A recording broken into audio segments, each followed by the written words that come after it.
ओम शांति। आज के वरदान, बाप दादा के वरदान अपने मीठे बच्चों की प्रत। डेट 7 जनवरी 2026।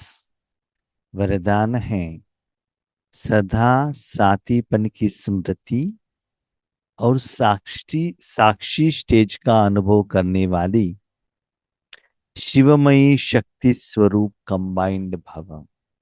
सदा साथीपन की स्मृति और साक्षी स्टेज का अनुभव करने वाले शिवमयी शक्ति स्वरूप कंबाइंड भव। समय के अनुसार आत्मा का या हमारा मन का स्थिति कैसे होना चाहिए, ये बाबा हमको कहते हैं। जैसे वातावरण वायुमंडल परिवर्तन होता है, उसके अनुसार हमारा शरीर का भी स्थिति को हम चेंज करते हैं। सुबह उठते ही ठंडी है तो शरीर को स्वेटर पहनाते हैं। दोपहर में धूप है तो कॉटन कपड़ा पहनते हैं। शाम को आते ही बारिश है तो शरीर को रेनकोट पहनते हैं। बाहर की दुनिया में ठंडी है, शरीर को गर्म आइटम देते हैं। बाहर ज्यादा गर्मी है, अंदर कोल्ड आइटम देते हैं। तो समय के अनुसार शरीर रूपी साधन को हम दुनिया में जो मिलने वाले अलग अलग साधन द्वारा उसका प्रोटेक्शन रखते हैं और एक स्टेज में उसको स्थित करते हैं, ताकि उस वातावरण वायुमंडल का प्रभाव शरीर के ऊपर न पड़े और शरीर में कोई बीमारी न आए। शरीर रूपी साधन मेरा बात सुने, आत्मा मालिक का बात सुने, मैं जैसे कहता हूं वैसे वो चले। ऐसे ही समय के अनुसार हमारे पास जो निराकार साधन है मन बुद्धि, उसको कैसे हम हैंडल करें। वर्तमान समय में हम देखते हैं दुनिया में ठंडी गर्मी से भी ज्यादा मनुष्यात्मा से जो निकला हुआ है ना, टेंशन, समस्याएं, विघ्न, परिस्थितियां, शरीर का मुख तो हंस रहा है, अंदर आत्मा इतना रो रही है। इतना चिंताएं, न परिवार में सुख है, न ऑफिस में खुशी है, न संबंधों में अच्छाई है, शरीर के लिए बीमारी है, फाइनेंशियल प्रॉब्लम है। तो अलग अलग रूप में उसका प्रभाव वातावरण में, वायुमंडल में पड़ता है।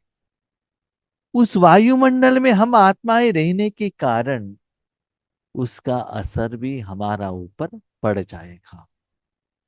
इसलिए आज डॉक्टर्स भी कहते हैं, साइंस भी कहता है, मनुष्य आत्माओं को शरीर से भी ज्यादा मन का बीमारी ज्यादा है। डायबिटीज शरीर के बीमारी, शरीर के कारण से भी टेंशन के कारण डायबिटीज आ जाता है ना। माना मन बुद्धि को कैसे चलाना है, कैसे खुश रखना है, कैसे उसको स्थित करना है, ये ज्ञान हमको मालूम नहीं है। तो भगवान हमको आज सिखा रहे हैं ऐसी सिचुएशन में हमको क्या करना है। तो भगवान ने सुंदर बात कही, बच्चे देखो, एक लड़की है या एक माता है, लेडीज है, वर्तमान समय में अकेले दुनिया में जाएगी, सोसाइटी में जाएगी तो कैसे रहेगा। लोग उसको छेड़ेंगे ना, निंदा करेंगे ना, काम विकार की भाषणा से देखते हैं ना, गुस्सा करते हैं ना, ब्लैकमेल करते हैं ना, कितना कुछ उनको तंग करते हैं अकेले है तो। सपोज वही एक लड़की या माता, हुएवर इट में भी, स्पेशली माता, जब दुनिया की तरफ जाती है साथ में पति के साथ जाती है। पति को हाथ पकड़ा हुआ है या कार में पति बैठे हैं, पैदल जा रही है, हाथ पकड़ा है, पति जहां चाहता है वो लेकर जा रहा है। खुद पैसा रखने का जरूरत नहीं है, पति के पॉकेट में पैसा है, जो चाहिए पति दिला रहा है। तो पति को साथ में देखते ही दुनिया के लोग उसके तरफ आंख उठाकर भी नहीं देखते। क्यों? पति पावरफुल है। समझ लीजिए, उनके साथ जो पति है वो मिलिट्री ऑफिसर है, अच्छे पोजीशन में है, तो लोग आंख उठाकर भी नहीं देखते हैं। तो साथ में रहने के कारण वो दुनिया के ऐसे चीजों से वो सेफ है। साथ में पति रहने के कारण पति के गोद में बातें करते, डिस्कशन करते, ऐसे ऐसे ऐसे जा रही है। अटेंशन साथ में रहने वाले पति के साथ में है। बाकी वो एरिया, सिचुएशन, साइड सीन सभी देखते ही जाते हैं, लेकिन सिर्फ दृष्ट साक्षी दृष्टा। साक्षी माना सिर्फ देखा है, उसका असर नहीं पड़ता है। अकेले है तो कपड़े का शॉप देख लिया, ऐसा साड़ी मेरे पास नहीं है, लेंगे तो अच्छा रहेगा। आगे ज्वेलरी शॉप में जाएंगी, वो ज्वेलरी है तो अच्छा रहेगा, है ना? ऐसे कोई मन में संकल्प आ सकता है। लेकिन साथ में रहने वाले पति के साथ अटेंशन, बातचीत, व्यवहार रहने के कारण वो अपने जिंदगी को चला रही है। थोड़ा अटेंशन से सारी दुनिया को देख रही है, लेकिन बाहर दुनिया का असर उनके ऊपर नहीं पड़ रहा है। ऐसे ही मन में अब भगवान को साथ में रखो। ऐसे ही रखो शिव शक्तियां। जैसे एक लड़की शादी होने के बाद अपने मन को पति में को रखती है, हर बात पति से बातचीत करती है, उनसे मत लेती है, उनके सोच के अनुसार, चिंतन के अनुसार, डायरेक्शन के अनुसार अपनी जिंदगी चलाती है। इसे भगवान को साथी बनाओ। तो भगवान को साथी बनाने से जो हम दुनिया में भगवान से जो मांग रहे हैं ना, शांति, सुख, आनंद, प्यार, वो मिलता रहेगा। भगवान भी आपसे बातें करने लगेंगे। भगवान के साथ सर्व संबंध आप रख सकते हो, भगवान से आंसर मिलेगा। भले दुनिया में है, लेकिन आपका अटेंशन भगवान के साथ। वही माता घर में भोजन खा रही है, खा तो रही है, लेकिन अटेंशन भोजन की तरफ नहीं है। आगे जो पति है उनके साथ डिस्कशन कर रही है। इसे हर कर्म करते हुए हमारा अटेंशन, स्मृति भगवान के साथ में रहता है। उसको हम फर्स्ट प्रायोरिटी दे देते हैं, और बाकी सारे बातों को, दुनिया में बातों को साक्षी देखा है बस। आप अकेले जा रहे हैं, कहा एक्सीडेंट हो गया, क्या है, देखने के लिए जाते हैं। साथ में कोई है, पूछते क्या है, उसका टेंशन आप क्या लेते हो, हम जाएंगे चलो। तो उसको वहां भूल जाते, यस रास्ते में जो लोग मिले थे, एक्सीडेंट हुआ था, देखा है, क्या एक्सीडेंट हुआ, किसको क्या हुआ, हमको मालूम नहीं। साक्षी। इसलिए बाबा क्या कहते हैं, बच्चे वर्तमान समय में आप क्या कर रहे हो, दुनिया के दूसरों को पाठ के लिए आप क्या कर रहे हो, अपना मन बुद्धि को लगा रहे हो। ये ठीक नहीं है, वो ठीक नहीं है, इनको ऐसा रहना चाहिए, वैसा रहना चाहिए, मेरा पति ऐसे रहना चाहिए, पत्नी ऐसे रहना चाहिए, बॉस ऐसे रहना चाहिए, बच्चे ऐसे रहना चाहिए, मुझे कैसा रहना है ये हम नहीं देखते हैं, है ना? इसलिए मुझे भगवान के साथ में रहना है। अभी तक हमने मनुष्य आत्माओं के साथ जिंदगी बिताया, दुनियावी साधन के साथ में जिंदगी बिताया, इंद्रिय सुख का अनुभव किया। अभी थोड़ा समय भगवान के साथ जिंदगी बिताओ ना, तब वो डिफरेंस पता चलेगा कि भगवान आपको कितना प्यार करता है, कितना साथ देता है, कितना सहयोग देता है। याद रखिएगा, आपकी जिंदगी के अंतिम समय में ना पत्नी, ना पति, ना बच्चे, ना पोते, ना पैसा, ना मान, ना शान, कुछ भी आपके हेल्प होने वाला नहीं। आपने किया वो अच्छा कर्म का फल ही आपको साथ देगा। You are independent, unique and separate. आपके कर्मों के लिए, कर्म के फल के लिए आप ही जिम्मेदार हो, अच्छा हो या बुरा हो। कोई को आप कुछ नहीं दे सकते, किसी से आप कुछ नहीं ले सकते। इसलिए भगवान कहते, बच्चे हर रोज मन रूपी साधन द्वारा सुबह बिस्तर से उठते हो ना, इस दुनिया की स्मृति में आते हो ना, रात को सोने तक, इसका मतलब बेड में जाने के बाद नींद आने तक। शरीर को बेड में लगाते ही नींद आता है, कुछ गारंटी नहीं है। कोई चिंता है तो रात भर नींद ही नहीं आएगा। नींद आने तक भगवान को साथ में रखना, तब देखो ये जिंदगी कितना सुंदर है। ऐसा नहीं कि सिर्फ भगवान के साथ में रख के हाथ पकड़ कर ऐसे बैठ जाओ, नहीं, सब कुछ कर्म करना, लेकिन अटेंशन भगवान की तरफ रखना। ऐसे रखने से शिवमयी शक्ति स्वरूप, कंबाइंड स्वरूप, शिव का जो शक्ति है उसका अनुभव आपको होता रहेगा, कंबाइंड रहेंगे।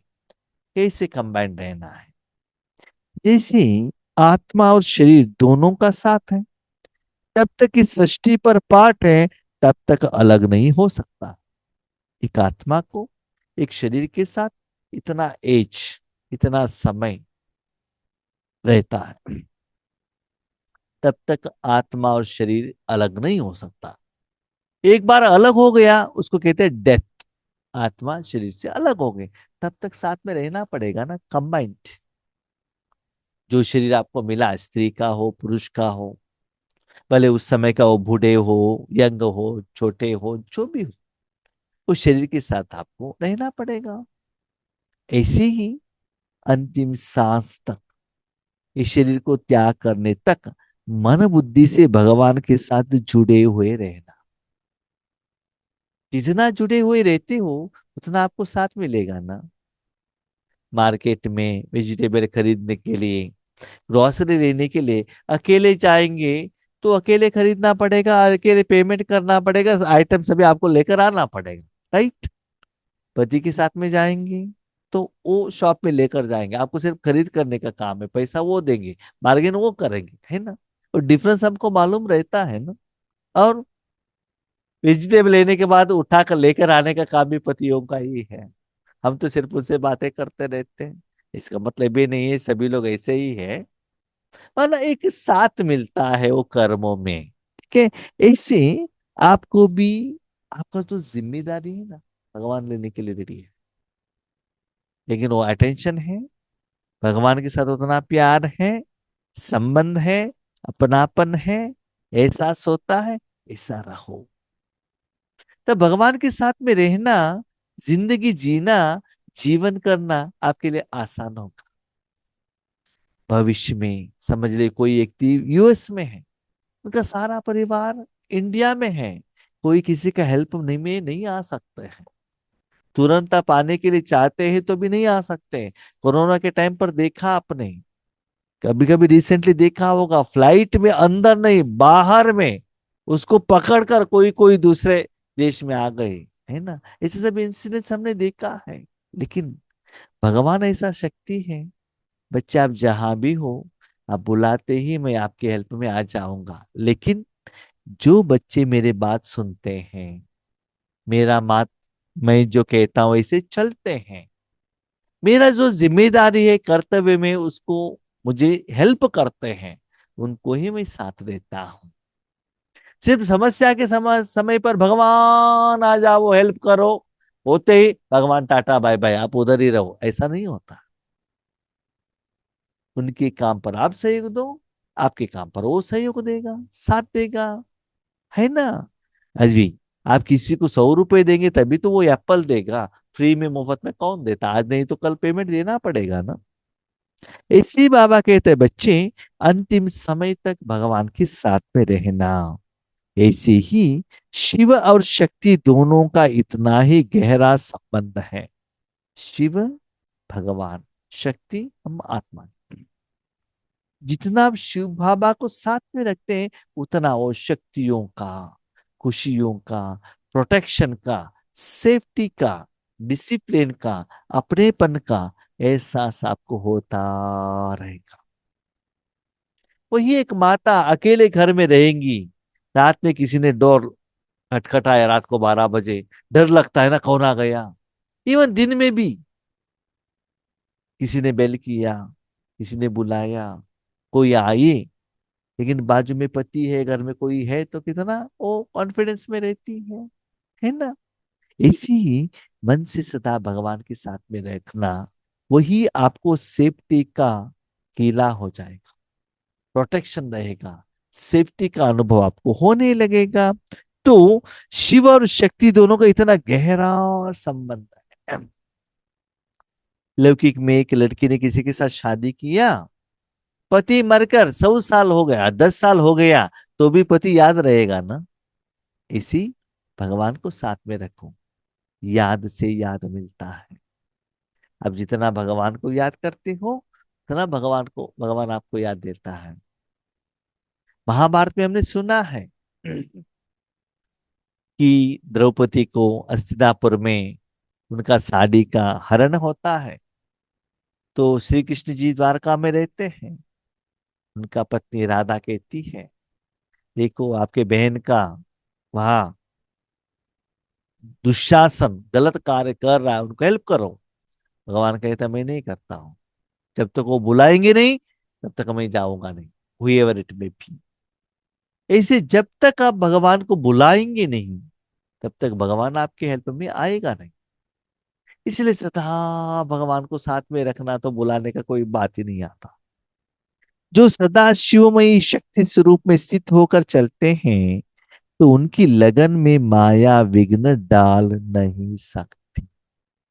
इसी बाबा ने कहा ना, घर से एक माता पति के हाथ में हाथ पकड़कर जा रही है, तो आजू बाजू वाले कोई भी दुनिया वाले उनकी तरफ देखेंगे, देखते ही पति को देखते ही उनका डायरेक्शन चेंज कर देंगे, उनको छेड़ना देखना बंद हो जाएगा, है ना। इसी भगवान को साथ में रखकर तो देखो, माया किसी व्यक्ति द्वारा, बीमारी द्वारा, वायुमंडल द्वारा, असफलता द्वारा, दुख द्वारा, रात में सोते हुए स्वप्न द्वारा आपको तंग नहीं करेगा, नहीं करेगी। क्यों? आपने बाबा को साथ में रखा है ना, फ्रंट में रखा है ना। वे सदा साथीपन का और साक्षी स्टेज का अनुभव करते हैं। साथीपन किसके साथ? भगवान के साथ। साक्षी किसके तरफ? दुनिया की तरफ, अपने पार्ट की तरफ। अपना परिवार, जो लौकिक परिवार हो, अलौकिक परिवार हो, सेवा हो, पुरुषार्थ, उसमें साक्षी। और भगवान के साथ में मेरा बाबा साथी। और भी दिन ब दिन उनका क्लोज में जाना, हाथ पकड़ कर जाना, उनकी गोद में रहना, उनके साथ खेलना कूदना, ऐसे मन से उनके साथ में रहना। साथ, बाबा मेरे साथ में हर कर्म में। हाँ, वर्तमान समय में हम देख रहे हैं, पहले हिंदू जैसे हम छोटेपन में थे, घर में पति को एक वैल्यू रहता था, रिस्पेक्ट रहता था। लेकिन आज पति लोगों को भी बर्तन मांजना पड़ रहा है, हम्म, झाड़ू लगाना पड़ रहा है, कपड़ा साफ करना पड़ रहा है, बहुत कुछ करना पड़ रहा है, माना इक्वलन। ऐसे बाबा को भी हमारा सारा काम करना पड़ता है। साथीपन का एहसास होता है ना हर कर्म में, बाबा आ जाओ ना, आप करो ना, क्लास भी करो, बर्तन भी मांजो, भोजन भी करो, सब कुछ, हर कर्म में आपको साथी में रहना। ऐसा गहरा संबंध बाबा के साथ में हमारा आ जाएगा, तो बाकी सारी चीजों से साक्षी हो जाएंगे। पहले देखिए, कोई लड़की शादी होने के पहले अपने फ्रेंड के साथ, बाकी परिवार के साथ टाइम बिताती है। शादी होने के बाद पति के साथ स्लोली बाकी सभी का संबंध स्लोली कट होता है।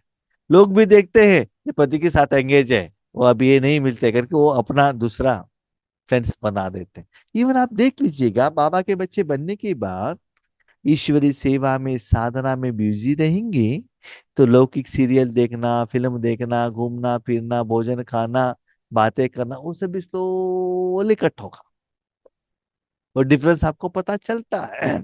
तो दिन ब दिन सारा संबंध, व्यवहार बाबा के साथ में रखते जाइएगा। ऐसे अनुभव होता है जैसे कोई साकार में साथ में हो। आपको ऐसे लगता है मेरे साथ कोई है, हर बात में मुझे कुछ कह रहा है, डायरेक्शन दे रहा है।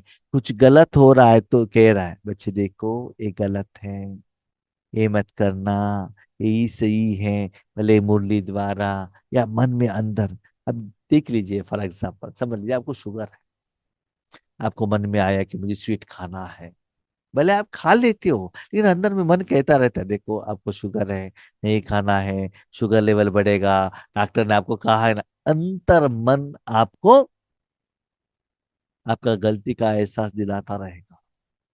ऐसी ही अंदर में लगता है कोई मेरे से बात कर रहा है, डायरेक्शन दे रहा है, अच्छाई या बुराई, वट एवर इट में भी, ये रहा है। मुझे समझ में नहीं आता है तो शक्ति देता है, वो भी नहीं आता है तो थप्पड़ भी देता है। सब कुछ पता चलता है, कोई है, कोई शक्ति है, कुछ साथ में है। कभी कभी ऐसा भी लगता है, भाई जी क्या है ना, इतना बड़ा एक्सीडेंट होने वाला था, छोटेपन में हो गया, क्यों? बाबा ने मुझे प्रोटेक्शन कर लिया, मुझे एहसास हुआ। यस, आपने नहीं बुलाया तो भी बाबा आएगा, अपना प्रेजेंस का फीलिंग आपको कराएगा। तो ऐसे लगेगा कि कोई आपके साथ में है। स्लोगन: निर्विघ्न और एक रस स्थिति का अनुभव करने के लिए एकाग्रता का अभ्यास करो। आपकी जिंदगी में कोई विघ्न न आए और सदा एक ही रस, एक ही जैसे, एक ही व्यक्ति का शक्ति का अनुभव हो। उसके लिए अपने मन बुद्धि को सदा एक में ही रखना, और भी स्पेशली परमात्मा। यस, परमात्मा में रखने से एक ही वैरायटी का अनुभव होगा, एक ही लेवल रहेगा ऐसा नहीं है।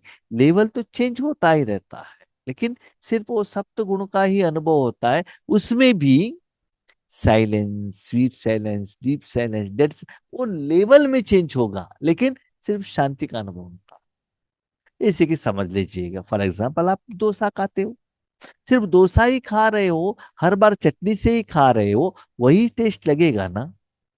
जब गर्म रहता है तो थोड़ा टेस्ट अलग रहता है, उसके बाद थोड़ा अलग होता है, वो बात अलग है, लेकिन डोसा का ही होगा।